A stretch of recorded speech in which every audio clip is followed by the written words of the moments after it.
Hello student.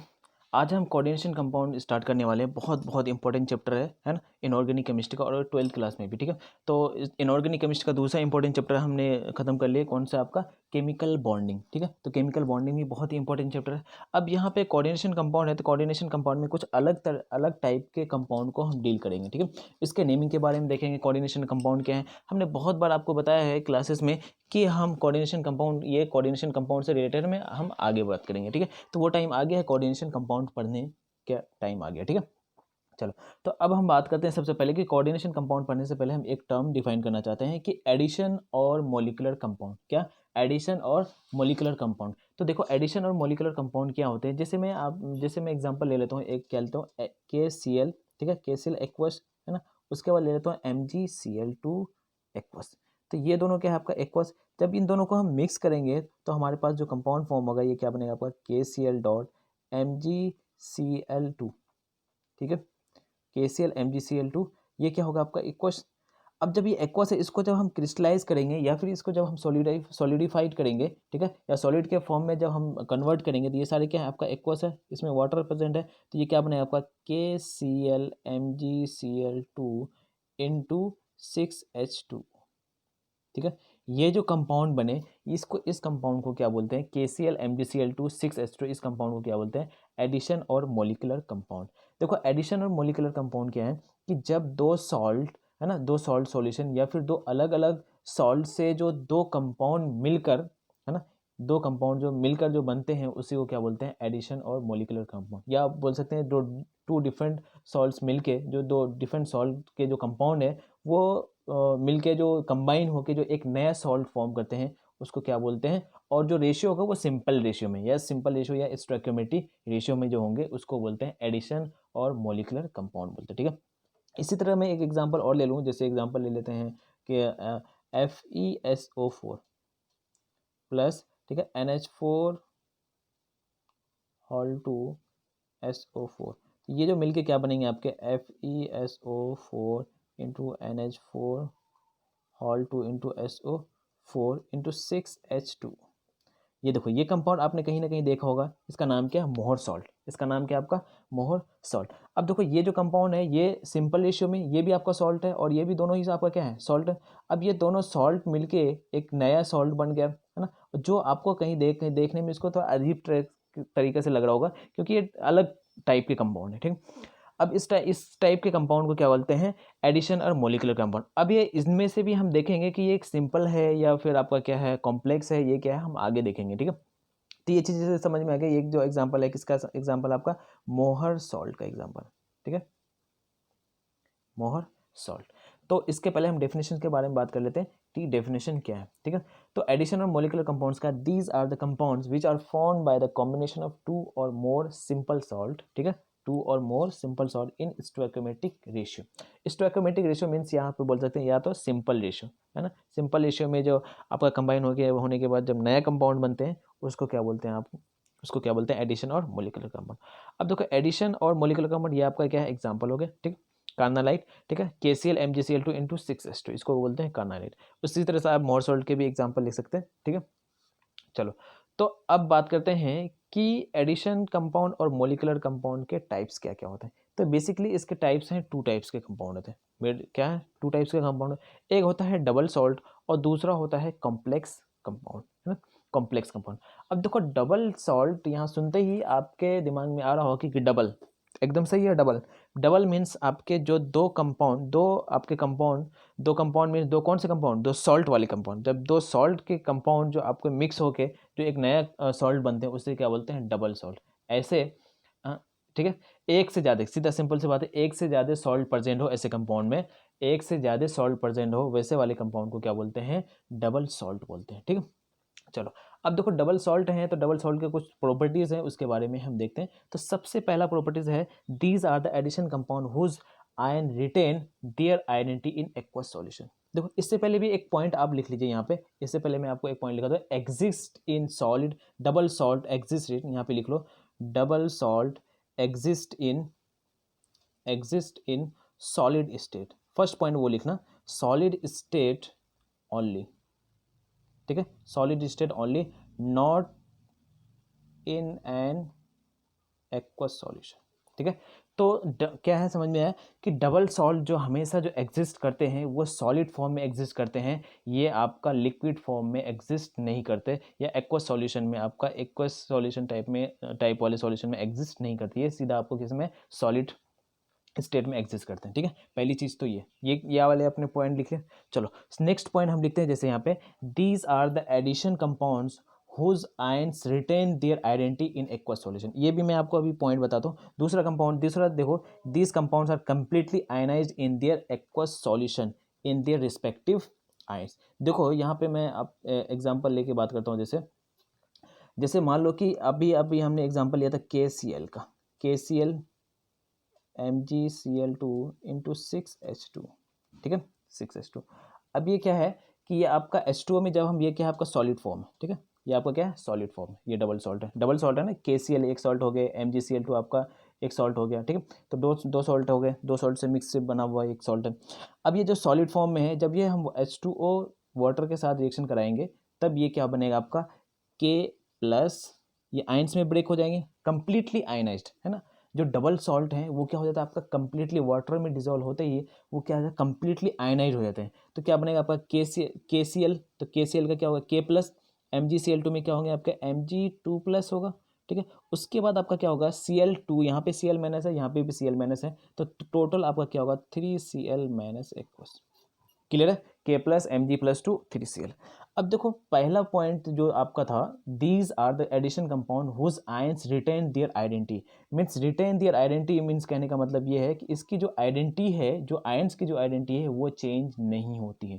ठीक, means जो identity वो चेंज नहीं होता है। मीन्स कहने का मतलब है कि ये सॉलिड फॉर्म में जब बात करेंगे तो ये भी किस फॉर्म में था आपका K+ फॉर्म में थे, और ये Cl- में था। लेकिन ये जब आपने वाटर डिजोल्व कर दिया एक्वा सॉल्यूशन में भी आपका ये जो टर्म है ये K+ में ही है, पोटेशियम K+ में ही है, और Cl- में ही है, और Mg2+ में ही है, यहाँ भी आपका Mg2+ में है। तो ये चीज़ें आपको समझ में आ गया कि जो आपका जो डबल सॉल्ट है ये वाटर में डिजोल्व होने के बाद, एक्वा सॉल्यूशन होने के बाद भी आपका जो कॉन्स्टिट्यूएंट जो एटम्स है उसका जो आयनिक फॉर्म है वो चेंज नहीं होते। पहली चीज समझ में आ गई। दूसरी चीज क्या, this compounds completely ionised in their aqua solution in their respective ions. Means कहने का मतलब है कि ये जो सॉल्यूशन है, जब ये कंपाउंड है, ये कंपाउंड वाटर में सॉल्यूबल डिजोल्व होने के बाद जो है ये अपने खुद के जो कॉन्स्टिट्यूएंट सॉल्यूशन जो है, जो कॉन्स्टेंट जो आपका जो एटम्स है ना, उसी के फॉर्म में आयनाइज हो जाएंगे, कंप्लीटली आयनाइज हो जाएगा। मीन्स कंप्लीटली आयनाइज होने का मतलब है KCl है तो ये क्या होगा आपका K+ में हो जाएंगे, और Cl- में आपका कंप्लीटली आपका अलग हो जाएगा। दोनों ही आपका कंप्लीटली क्या बोलते हैं इसको, कंप्लीटली आयनाइज हो जाएंगे। K+ हो जाएगा, Cl- हो जाएगा। ये ऐसा नहीं कि पार्शियली आयनाइज होंगे, ऐसा नहीं है कि K पे Del+ आ जाएगा, Cl पे Del- आ जाएगा, ऐसा नहीं है एकदम। ये completely ionise, completely means break हो जाएंगे कि पोटेशियम क्लोराइड के बीच में जो भी बॉन्ड होगा वो टोटली का टोटल क्या होगा, बॉन्ड टूट जाएगा। ठीक है, तो समझ में आया दोनों पॉइंट क्या है। ठीक है, चलो एंड नेक्स्ट पॉइंट हम बात करते हैं। नेक्स्ट पॉइंट जो है आपका, ठीक है, तो नेक्स्ट पॉइंट है आपका, देखो यहाँ पे, हाँ ये एग्जांपल देखिए KCl MgCl2 और 6H2 है, तो K+ Mg2+ और Cl- में आपका टोटल क्या हो गया, ब्रेक हो जाएंगे। ठीक, चलो तो उसके बाद नेक्स्ट पॉइंट है these salts gives positive test of all the ions present in it. Means कहने का मतलब है जो भी आपका यहाँ पे आयंस प्रेजेंट हैं, है ना, K+ वाले हैं, Mg+ है, जैसे इस वाले example K2SO4Al2SO4 whole 3 into 24H2।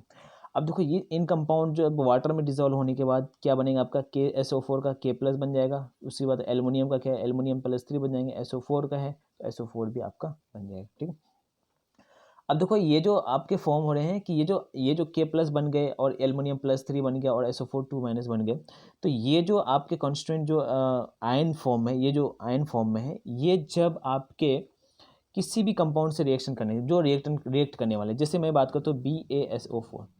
ठीक है, अगर जब ये SO4 होल 2- या BaCl2 से हम जब रिएक्शन करवाएंगे, BaSO4 से नहीं, है ना, जब हम क्या कर रहे हैं कि SO4 2- को BaCl2 से जब रिएक्शन करवाएंगे तो ये नया कंपाउंड क्या बन जाएगा, BaSO4 बेरियम सल्फेट, जो कि आपका क्या होता है, व्हाइट PPT होता है। मीन्स ये वाले आयनाइन भी आपका क्या बनेगा, एक नया पॉजिटिव टेस्ट किसी भी एलिमेंट के साथ सीधा न्यू पॉजिटिव टेस्ट का मतलब ये होगा कि वो कंपाउंड जो आपके आयंस हैं वो नया कंपाउंड फॉर्म होंगे जितने भी आपके डबल सॉल्ट के आयंस होंगे। इसी तरह से अगर मैं एल्यूमिनियम की बात करूँगा तो एल्यूमिनियम भी अगर यहाँ पे NaOH से रिएक्शन करवा देंगे तो यहाँ पे भी क्या बनेगा आपका NaAlO, ठीक है, NaAlO2 में कन्वर्ट हो जाएगा। इसी तरह से अगर आप यहाँ पे K+ को किसी से रिएक्शन कराते हैं तो भी ये आपका नया कंपाउंड फॉर्म हो जाएगा। मीन्स कहने का मतलब ये हुआ कि डबल सॉल्ट में अभी तक हमने क्या देखा कि सबसे पहला चीज़ हमने देखा कि डबल सॉल्ट जो होते हैं वो सॉलिड फॉर्म में ही एग्जिस्ट होते हैं, पहली चीज़ तो ये। दूसरी चीज़ है कि यहाँ पे जो एलिमेंट हैं, जो भी आपके कंपाउंड होंगे उसके जो कॉन्स्टिट्यूएंट एलिमेंट है उसका जो आयनिक फॉर्म क्या होगा, रिटेन होगा। मीन्स उसका आयनिक फॉर्म वो चेंज नहीं होगा। वो K+ में है तो सॉलिड फॉर्म में भी K+ में होगा और एक्वस सॉल्यूशन में भी आपका वो K+ में ही होगा, ठीक है। मीन्स आयंस चेंज नहीं होंगे। दूसरा पॉइंट आपका क्या था आपकी, ये कंप्लीटली आयनाइज हो जाएगा। तीसरा पॉइंट है ना, कंप्लीटली क्या हो जाएंगे, ये आयनाइज्ड हो जाएंगे, ठीक है, एक्वस सॉल्यूशन में। एंड लास्ट पॉइंट क्या है, these salts give positive test of all the ions present in it. Means जितने भी आपके कंपाउंड, जितने भी आपके एलिमेंट होंगे, जितने भी आयंस होंगे वो सारे के सारे पॉजिटिव टेस्ट देंगे। क्लियर है। चलो नेक्स्ट हम बात करते हैं कि कोऑर्डिनेशन और कॉम्प्लेक्स कंपाउंड। यहाँ पे पी छूट गया है ना, इसको आप लिख लेना कि कोऑर्डिनेशन और कॉम्प्लेक्स कंपाउंड। कोऑर्डिनेशन ये कौन सा टाइप, किसका टाइप है, ये एडिशन कंपाउंड के टाइप है, ठीक है। किसके टाइप है, एडिशन कंपाउंड के टाइप। पहला टाइप तो आपका डबल सॉल्ट हो गया, दूसरा क्या हो गया, कोऑर्डिनेशन और कॉम्प्लेक्स कंपाउंड।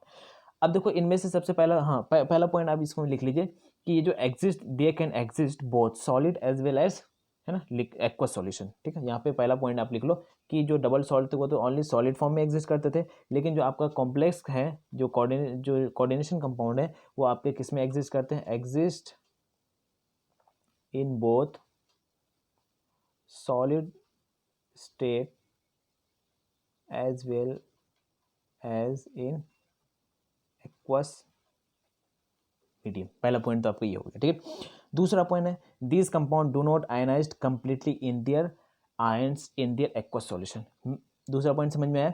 एंड मैं अभी आपको एक एग्जांपल से समझाता हूँ। फिर नेक्स्ट पॉइंट क्या है, some of their ions loses their identity in aqueous solution, ठीक है। दो पॉइंट है, पहले दो पॉइंट क्या है, दो पॉइंट हमने डबल सॉल्व में देखा कि वो कंप्लीटली आयनाइज हो जाएगा और वो अपनी आइडेंटिटी को लॉस नहीं करेगा। लेकिन यहाँ पे क्या करता है कि ये कंप्लीटली आयनाइज्ड भी नहीं होते हैं और दूसरा जो है आपका यहाँ पे कहीं ना कहीं आइडेंटिटी भी लॉस कर देते हैं। तो सबसे पहली चीज़ मैं एग्जांपल यहाँ पे ले लेता हूँ, जैसे 4KCN.FeCN होल 2, ठीक है। जब ये वाटर में जाएंगे तो वाटर में जाएगा तो क्या बने आपका 4K plus 6Fe2 minus plus 6CN minus, ठीक है। अब देखो ये जो फॉर्म लिख रहे हैं ना, ये ऐसा वाला फॉर्म कभी भी लिखते नहीं है ना, ये आपको बताने के लिए ये फॉर्म हमने लिखा है 4KCN इंटू FeCN होल 2। और ये आपका जब आयनाइज जब वाटर में डिजोल्व करेंगे तो जब ये आपका K+ बन जाएगा, Fe2+ बनेगा और 6CN माइनस है। ये ऐसा वाला फॉर्म नहीं होता है। ये आपने अगर लिखे हैं, जो मैंने अगर लिखे हैं तो ये आप उसको कट कर दीजिएगा ना, ये आपको बताने के लिए तक ऐसा फॉर्म, ये सिंपलेस्ट फॉर्म में ऐसा आयनाइज्ड होंगे। अब देखो यह जो मेन है ये क्या है आपका, ये जो कंपाउंड है आपका क्या बनता है आपका K4FeCN होल 6, ये स्क्वायर ब्रैकेट होगा। K4 के बाद स्क्वायर ब्रैकेट, फिर आयरन Fe, फिर स्मॉल ब्रैकेट में क्या होगा CN होल 6, ठीक है। यहाँ पे भी आपका पोटेशियम कितने हैं, 4 हैं तो 4 हो गए, CN कितना हो गया 6 हो गए, यहाँ पे 4, यहाँ पे 2, 6 हो गए। तो ये कंपाउंड एक्चुअल में आपका ये होता है, एक्चुअल में आपका क्या होता है, ये कंपाउंड होता है। अब ये एक्चुअल में ये कंपाउंड होने के बाद अब क्या होता है कि अब इसको क्या करो, वाटर में डिजोल्व करो, ठीक है। तो इसको मैं थोड़ा अच्छे से लिख देता हूँ यहाँ पे। क्या है आपका कंपाउंड, आपका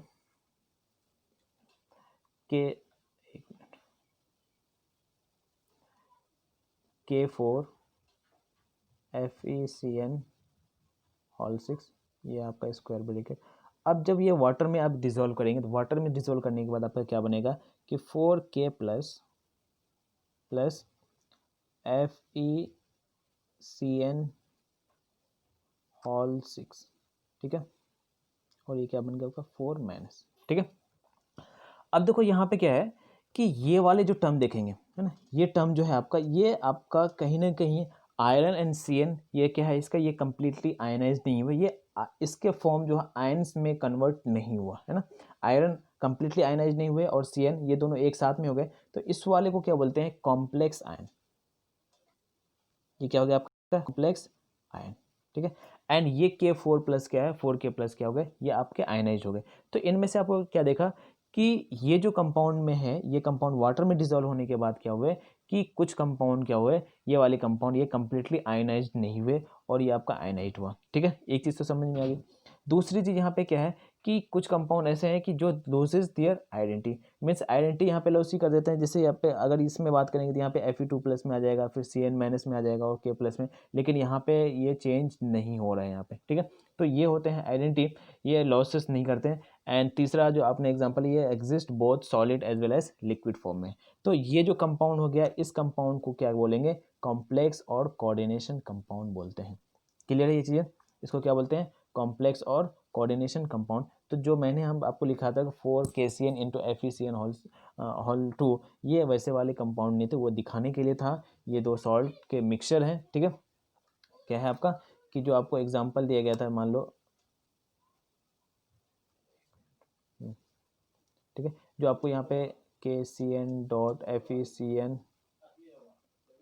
होल 2, ठीक है, ये सब जो आपके थे, ये आपको क्या था, आपका एक एग्जांपल था, ये आपको दिखाने के लिए था ऐसा वाला कि ये जो कंपाउंड बने हैं ये सॉल्ट के दो मिक्सचर कंपाउंड से बने हुए हैं, ठीक है।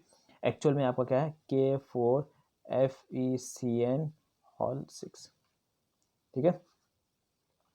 चलो समझ में आ गया। ये आपका क्या है, कोऑर्डिनेशन कंपाउंड हो गया, ठीक है, इसको कोऑर्डिनेशन कंपाउंड बोलते हैं। और ये आपका कॉम्प्लेक्स आयन हो गया, ये आयरन, ठीक है, 4K+। और यहाँ पे ये इसको आप क्या कर लो, ये क्रॉस कर लो, एक्चुअल में यहाँ पे लिख लो, एक्चुअल में आपका ये वाला होता है, ठीक है। एक्चुअल में क्या होता है, ये होता है K4FeCN whole 6 H2O FeCN whole, ये वाले होते हैं। तो ये जो आपके क्या हो गया, आपके कॉम्प्लेक्स कंपाउंड हो गया। क्लियर है, ये चीज़ समझ में आ गया। दो क्या आपका सॉल्ट, डबल सॉल्ट समझ में आ गया। उसके बाद आपको क्या समझ में आया यहाँ पे कि कॉम्प्लेक्स कंपाउंड क्या होते हैं। अब यहाँ पे कुछ टर्म्स हैं, उस टर्म के बारे में हम जानते हैं, ठीक है, उस टर्म के बारे में हम जानते हैं। तो पहला टर्म क्या है कि ये जो देखो K+ जो बने, इसको बोलते हैं आयनाइजेशन स्फीयर। यहाँ पे हम लिख देते हैं एक तरह से अच्छे से,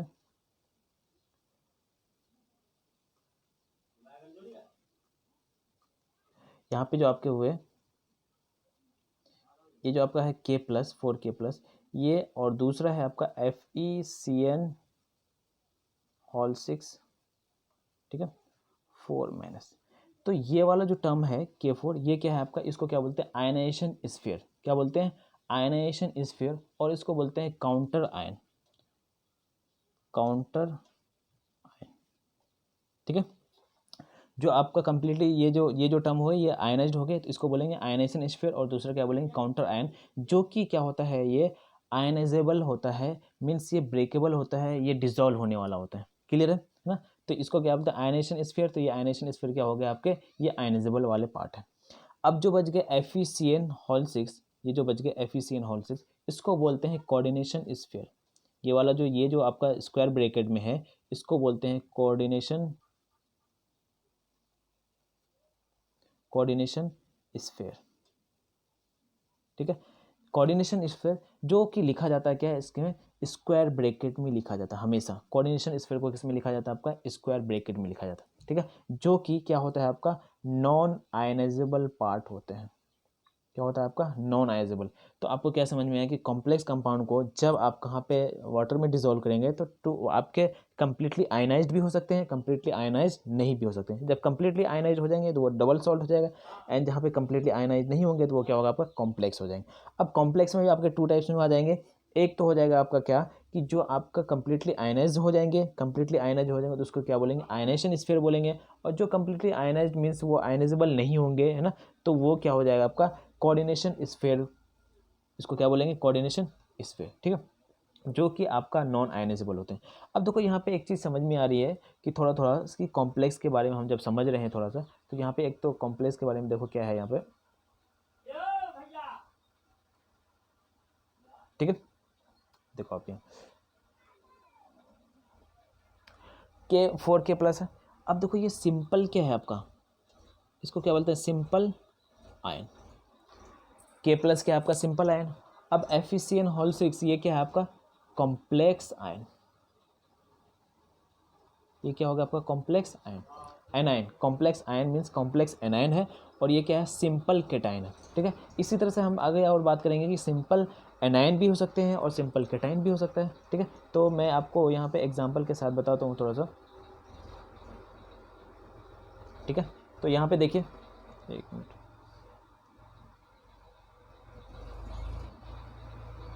हाँ, तो यहाँ पे दिख नहीं रहा, एक मिनट,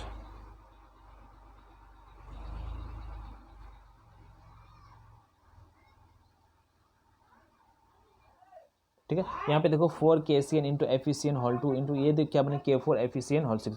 तो ये जो कोऑर्डिनेशन स्फीयर है ना, FeCN होल 6, ये क्या है, कोऑर्डिनेशन स्फीयर। यहाँ पे K plus and FeCN whole 6 में है, 4 माइनस है। तो iron atom is bonded with 6 CN minus ions through coordinate or dative bond. अब देखो यहाँ पे एक चीज़ आपको बताओ, एक चीज़ यहाँ पे क्या होता है कि कोऑर्डिनेशन जो कंपाउंड जो स्फीयर होते हैं, वो कोऑर्डिनेशन स्फीयर में जो FeCN होल 6 है, ये जो FeCN होल 6 है, FeCN होल 6 जो है, इसके बीच जो आयरन एंड साइनाइड के बीच में जो बॉन्ड रेट है, वो बॉन्ड कौन सा, आपका कोऑर्डिनेशन बॉन्ड है। कोऑर्डिनेशन बॉन्ड समझ में आ रहा है कि जैसे मान लो यहाँ पे साइनाइड है, साइनाइड के पास यहाँ पे क्या है, लोन पेयर इलेक्ट्रॉन नाइट्रोजन के, तो ये लोन पेयर इलेक्ट्रॉन क्या करता है, ये आपको क्या करता है, ये डोनेट कर लेता है। अब डोनेट कब करता है, जब आपके पास, जब आपका सेंट्रल एटम है, उसके पास एटम क्या हो, वैकेंट ऑर्बिटल हो, ठीक है। तो ये क्या कर सकता है कि नाइट्रोजन के पास लोन पेयर इलेक्ट्रॉन क्या करता है, ये शेयरिंग में डाल देता है। शेयरिंग में डालने के बाद ये क्या होता है, आपका कोऑर्डिनेट बॉन्ड होते हैं। अब देखो कोऑर्डिनेट बॉन्ड है, तो कोऑर्डिनेट बॉन्ड भी आपके 2 टाइप्स के हैं। कौन कौन से आपके, एक पाई डेटिव, या कोऑर्डिनेट बॉन्ड का दूसरा नाम क्या बोलते हैं, डेटिव बॉन्ड भी बोल सकते हैं। एक तो पाई डेटिव होता है, सिग्मा डेटिव होता है। तो ये जो बॉन्ड है आपके कौन से, आपका सिग्मा डेटिव बॉन्ड है, ठीक, क्लियर है ये चीज़, ठीक है। अगर मैं इसका स्ट्रक्चर बनाऊँ, आपके स्ट्रक्चर बनाएंगे तो यहाँ पे ऐसे ऐसे ये कुछ ना कुछ स्ट्रक्चर बनेगा, ठीक है। तो ये आपको ज्योमेट्री इसके बारे में पता है, क्लियर है। चलो, अब हम यहाँ पे एक चीज़ बात करते हैं, यहाँ पे क्या, ठीक है। तो ये वाले जो ये चीज़ें हैं जो जो स्क्वायर ब्रैकेट में, ये क्या आपका कोऑर्डिनेशन स्फीयर, और जो कोऑर्डिनेशन स्फीयर ये किस में रिटर्न किया जाता है, स्क्वायर ब्रैकेट में लिखा है, जो कि आपका नॉन आइजेबल पार्ट होते हैं। और ये आयनेशन स्फीयर हो गया, ये क्या आयनेजेबल पार्ट है, क्लियर। और ये चीज़ें समझ में आ गया कि ये जो आपका जो कोऑर्डिनेशन स्फीयर है, जो कोऑर्डिनेशन स्फीयर में जो होंगे, जो मेटल्स होंगे, वो मेटल्स किसके फॉर्म में बने होंगे, आपके कहीं ना कहीं कोऑर्डिनेट बॉन्ड या डेटिव बॉन्ड के टर्म में आपका वो कंपाउंड क्या होगा, बॉन्डेड होंगे, ठीक है। अब देखो यहाँ पे FeCN, सॉरी, ये क्या है, CuNH3 होल 4 SO4, ठीक है। तो ये जो आपके कंपाउंड बन गए, ये कंपाउंड बना। अब देखो इस कंपाउंड में देखिए कि कौन सा कॉम्प्लेक्स है, बताइए। यहाँ पे SO4, तो SO4 आपका क्या, SO4 में SO4 2 माइनस में, लेकिन ये CuNH3 वो ये कंपाउंड आपका आयनाइजेबल नहीं है। तो जब आयनाइजेबल नहीं है तो ये क्या है, कैटायनिक फॉर्म है। तो कैटायनिक फॉर्म है तो ये कौन सा आपका कॉम्प्लेक्स कैटायन हो गया, ये क्या हो गया आपका सिंपल एनायन हो गया। इसी तरह से NaAlOH होल 4 यहाँ पे बात करेंगे, तो यहाँ पे सोडियम क्या करेगा, सोडियम ब्रेक हो जाएंगे। तो सोडियम ब्रेक होने का Na प्लस हो जाएंगे, यहाँ पे एल्युमिनियम OH होल 4 माइनस हो जाएगा, तो एनायनिक फॉर्म हो गया। तो यहाँ पे कॉम्प्लेक्स को हो गया क्या, कौन सा हो गया आपका, कौन सा पार्ट हो गया कॉम्प्लेक्स, एनायन वाले पार्ट हो गए कॉम्प्लेक्स, और आपका सिंपल वाले कौन हो गया, आपका कैटायन वाले फॉर्म हो गए। तो अब मैं आपको यहाँ से एक चीज़ बताना चाह रहा हूँ कि आपका कोऑर्डिनेशन कंपाउंड या कॉम्प्लेक्स कंपाउंड के भी टाइप्स होते हैं, है ना। किसके बेसिस पे, आपका ये जो आपका कॉम्प्लेक्स फॉर्म के बेसिस पे। तो यहाँ से आपको ये 2-3 चीज़ें आपको समझ में आनी चाहिए, क्या कि जब आपका कोऑर्डिनेशन कंपाउंड वाटर में डिजोल्व होते हैं या एक्वस फॉर्म में जाते हैं, आपके 2 टाइप्स के होते हैं। एक तो आपका क्या होता है जो कोऑर्डिनेशन स्फीयर में होते हैं, दूसरा क्या होता है आयनेशन स्फीयर, जिसको काउंटर आयन भी बोलते हैं, ठीक है। एंड कोऑर्डिनेशन कंपाउंड के भी आपके दूसरा नेम बोलते हैं coordination polyhedral, Hedra, polyhedra, coordination coordination polyhedra, ठीक है। जो कि ज्योमेट्री ऑफ कोऑर्डिनेट स्फीयर होता है, जो कि क्या होता है आपका ज्योमेट्री ऑफ कोऑर्डिनेट स्फीयर होता है। चलो, अब हम बात करते हैं classification of complex compound.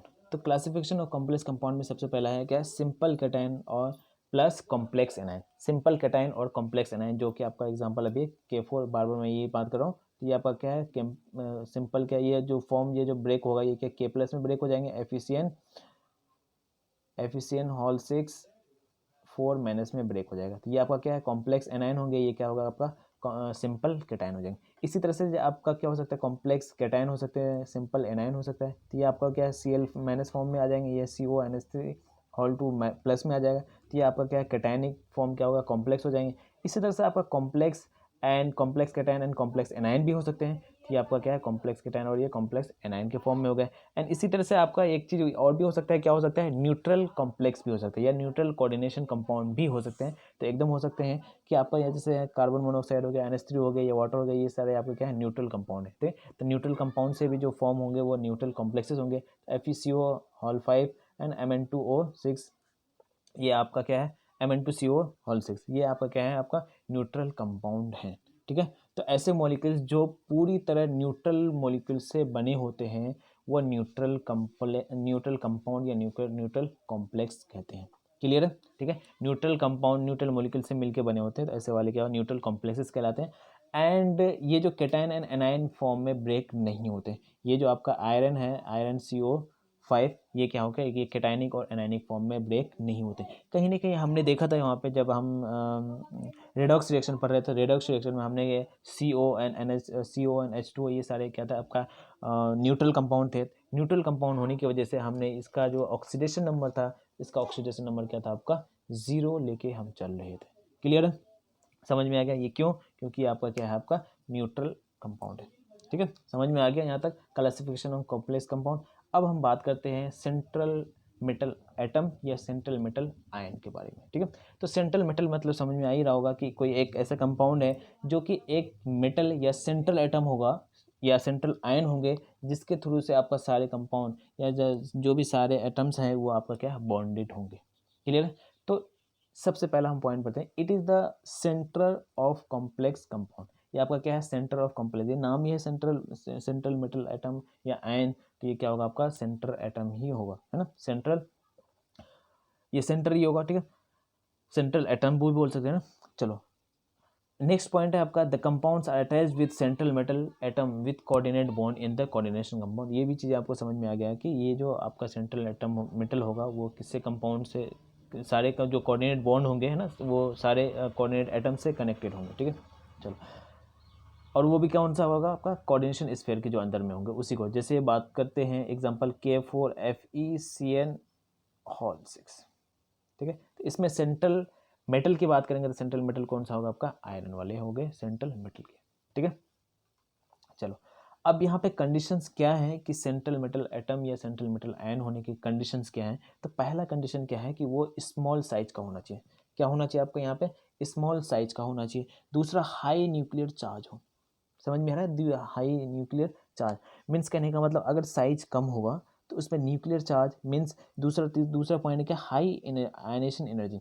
Means कहने का मतलब साइज अगर छोटा होगा तो आयनेशन एनर्जी क्या होता है कि वहाँ से जो इलेक्ट्रॉन का रिमूव करने में जो एनर्जी देनी पड़ती है ज़्यादा देना पड़ेगा। तो जब साइज छोटा होगा तो कहीं ना कहीं आयनेशन एनर्जी क्या होगा ज़्यादा होगा। ठीक है, एंड तीसरा पॉइंट है कि मोस्ट, ये बहुत बहुत इंपॉर्टेंट पॉइंट यहाँ पे स्टार मार्क लगा लेना कि availability of vacant D orbital.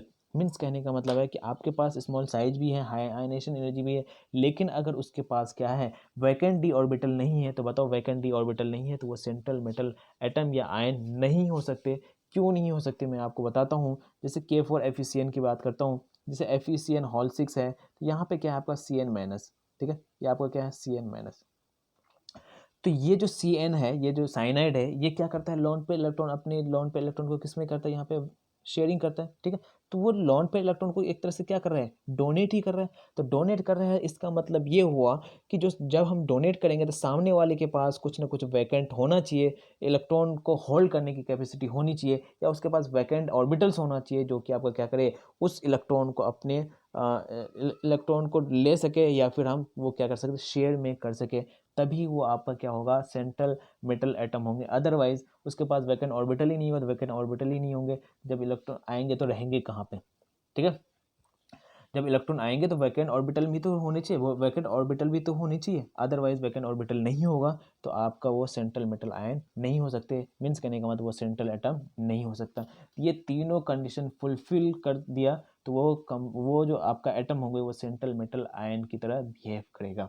ठीक है, चलो तो इसमें यहाँ पे बात करते हैं कि ये कौन कौन से हो सकते हैं। तो वो ये मोस्टली जो होते हैं वो कौन से होते हैं आपका डी ब्लॉक के एलिमेंट ही डी ब्लॉक के एलिमेंट ही होते हैं। ठीक है, जैसे अब मैं यहाँ पे S and P वाले क्यों नहीं होते, ये चीज़ मैं आपको थोड़ा बहुत बता देता हूँ आइडिया। जैसे मान लो पहले S ऑर्बिटल में क्या है हलीना कर रब से फरियाद। ठीक है, दूसरा है क्या आपका बेरियम बेटी मांगे कार स्कूटर, ठीक है। अब देखो यहाँ पे ये एस में क्या है दिक्कत है, यहाँ इसमें इसका जो न्यूक्लियर चार्ज है, ये न्यूक्लियर चार्ज क्या होते हैं, बहुत ही कम होते हैं, जिसलिए ये इसलिए भी ये फॉर्म नहीं करते, ये क्या नहीं फॉर्म करते, ये कोऑर्डिनेट बॉन्ड फॉर्म नहीं करते, ठीक है। एंड उसके बाद जैसे यहाँ पे उसके बाद आपका क्या होगा, सेकेंड ईयर लाएंगे, इसी सेकेंड ईयर लाएंगे, ठीक है। चलो, तो स्कैंडियम टाइटेनियम यहाँ पे बीच में ये तो एस ब्लॉक के हो गए, ये आपका क्या हो जाएंगे, आपका डी ब्लॉक के एलिमेंट हो जाएंगे, ठीक है, ये आपका डी ब्लॉक के एलिमेंट हो जाएंगे। इस तरह से क्या बोरोन हो जाएंगे, ये कार्बन हो जाएगा, है ना, बाल गंगा इंडियन तिलक, है ना, या फिर बैगन आलू गाजर, है ना, उसके बाद कोई सी गीत सुनाओ प्रभु, ठीक है। अब देखो यहाँ पे ये पी ब्लॉक और आगे भी होगा, तो यहाँ पे डी ब्लॉक एलिमेंट की बात करते हैं कि ऐसे मीन्स कोऑर्डिनेशन कंपाउंड के बारे में कि क्या ये तीनों कंडीशन फॉलो कहाँ पे होते हैं। ये वाला तो नहीं होगा क्योंकि इसके पास क्या होता है, न्यूक्लियर चार्ज बहुत ही कम होते हैं, ठीक है। चलो, अब यहाँ पे डी की बात करते हैं, तो डी की जब हम बात करेंगे तो डी के पास तो डी ब्लॉक तो डी ब्लॉक एलिमेंट तो सॉरी डी ब्लॉक ऑर्बिटल्स तो होंगे ही, है ना, डी ब्लॉक एलिमेंट्स वैकेंट होंगे, ठीक है। अब जैसे मैं बोरोन एंड कार्बन की बात करूँ, बोरोन एंड कार्बन क्यों नहीं होंगे, या फिर जैसे मैं बात करूँ लिथियम एंड बेरिलियम, ये नहीं हो सकते, इसलिए नहीं हो सकता क्योंकि इसके पास जो है डी ऑर्बिटल तो है ही नहीं, है ना। इन चारों के पास लिथियम बेरिलियम बोरोन कार्बन, है ना, नाइट्रोजन ऑक्सीजन, ये सब जब जाएंगे तो इसके पास नो वैकेंट ऑर्बिटल है, ठीक है। पहली चीज़ तो कि जब नो वैकेंट ऑर्बिटल ये कभी भी आपका सेंट्रल मेटल आयन हो ही नहीं सकते।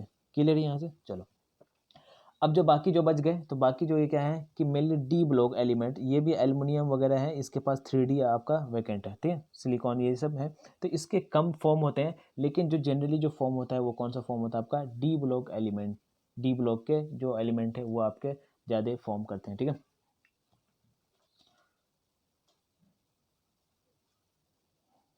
ठीक है, तो समझ में आ गया कि D block mainly D block ही कॉम्प्लेक्स फॉर्म करेंगे, बिकॉज इसमें क्या होता है, हाई इफेक्टिव न्यूक्लियर चार्ज होते हैं, इसमें क्या होता है, साइज छोटा होता है, साइज छोटा होने की वजह से क्या होता है, हाई इफेक्टिव न्यूक्लियर चार्ज होते हैं, और इनके पास क्या होता है, वैकेंट ऑर्बिटल होते हैं। क्लियर है, वैकेंट ऑर्बिटल होते हैं, जिससे आने वाले इलेक्ट्रॉन जो कोऑर्डिनेट बॉन्ड बनाएंगे, जो आने वाले इलेक्ट्रॉन को क्या कर देंगे, ये अकोमोडेट कर सकते हैं, ठीक है। क्लियर है, समझ में आ गया कि सेंट्रल मेटल एटम क्या होते हैं और आयन क्या होते हैं, ठीक है। चलो, तो यहाँ पे एक नोट बना के लिख लो, due to high Z effective आपका क्या न्यूक्लियर चार्ज है ना, इफेक्टिव न्यूक्लियर चार्ज, तो due to high Z effective and availability of vacant D orbital, है ना, या फिर इस बोल सकते हैं that is D block elements have a great tendency to form complexes. तो आपको यहाँ से समझ में आया कि जो भी आपका सेंट्रल मेटल आयन है, वो एटम है, वो कौन से हो सकते हैं, डी ब्लॉक एलिमेंट्स ही मैक्सिमम हो सकते हैं, ठीक है। आज के लिए हम फिलहाल इतना ही रखते हैं, नेक्स्ट क्लास में हम लिगेंड्स के बारे में बात करेंगे, लिगेंड्स के बारे में बात करेंगे, टाइप्स ऑफ लिगेंड्स के बारे में बात करेंगे, ठीक है। और आपको कहीं भी कोई डाउट होते तो आप प्लीज़ डाउट पूछा कीजिए। एंड जो भी चैप्टर अभी तक हो चुके हैं, है ना, जैसे केमिकल बॉन्डिंग हो गया, आपके जो 11th के टॉपिक्स हो गए, आयनिक इक्विलिब्रियम वगैरह हो गए, उसके बाद थर्मोडायनेमिक्स हो गए, उसके बाद एटॉमिक स्ट्रक्चर वगैरह, मोल कॉन्सेप्ट हो गए, इन सब चीज़ों को, पीरियडिक टेबल हो गए, इन सब चीज़ों को आप जितनी बार रिवाइज़ कर सकेंगे, है ना, उसको अच्छे से रिवाइज़ करिए। और आपके पास 2-3 महीने का टाइम है, फिर से टाइम मिल चुका है, तो आप जितना ज़्यादा प्रैक्टिस करेंगे आपको उतना ही फ़ायदा होगा, जितना नंबर ऑफ़ क्वेश्चंस करेंगे उतना ही फ़ायदा होगा, ठीक है। नीट जेई में जितना ही फ़ायदा होगा, अगर आप क्वेश्चन नहीं करेंगे तो फिर कहीं ना कहीं आप कॉन्सेप्ट को धीरे धीरे आपको क्या करेंगे, लॉस कर देंगे, ठीक है, वो कॉन्सेप्ट भूल जाएंगे। तो जितना से ज़्यादा हो सके आप प्रीवियस ईयर क्वेश्चन कीजिए, जो भी बुक्स हैं उस बुक से आप क्वेश्चन कीजिए। एंड कहीं भी कोई डाउट आती है तो प्लीज़ आप डाउट पूछा कीजिए, ठीक है। बहुत सारे ऐसे बच्चे नहीं कि डाउट नहीं पूछते, बहुत सारे बच्चे डाउट पूछते हैं। तो आप लोग जो भी अभी तक नहीं पूछे, जो भी अभी तक स्टार्ट नहीं किए, है ना, कहते हैं ना कि जब जागो तभी सवेरा, तो जब आप जाग जाएंगे तभी आपके लिए सवेरा हो जाएगा, तभी आप अच्छे कर पाएंगे। अदरवाइज़ आप सोते रहिए, कोई दिक्कत नहीं है ना, क्लासेस चलती रहेंगी, हम नहीं कोई और आएगा, कोई और नहीं तो कोई कहीं यहाँ से नहीं पढ़ेंगे, कोई और से पढ़ेंगे, लेकिन आपको आगे करते रहना है ना, कहीं रुके नहीं रहना है। ऐसा नहीं कि आपको लग रहा है कि लॉकडाउन लगा हुआ है, तो लॉकडाउन लगा है तो पढ़ाई वगैरह सब लॉक लगा हुआ है, लेकिन नहीं, है ना, सब अपने अपने अकॉर्डिंग से, अपने अपने तरीके से अपना अपना बेस्ट दे रहे हैं, सब अपनी अपनी पढ़ाई में लगे हुए हैं, ठीक है। तो इसलिए मैं आपसे उम्मीद करता हूँ कि जो मैं पढ़ा रहा हूँ आपको समझ में आ रहा होगा। एंड अगर आपको समझ में नहीं आ रहा तो आप डाउट पूछिए, ठीक है। चलो, तो आज के लिए इतना ही रखते हैं। Thank you so much.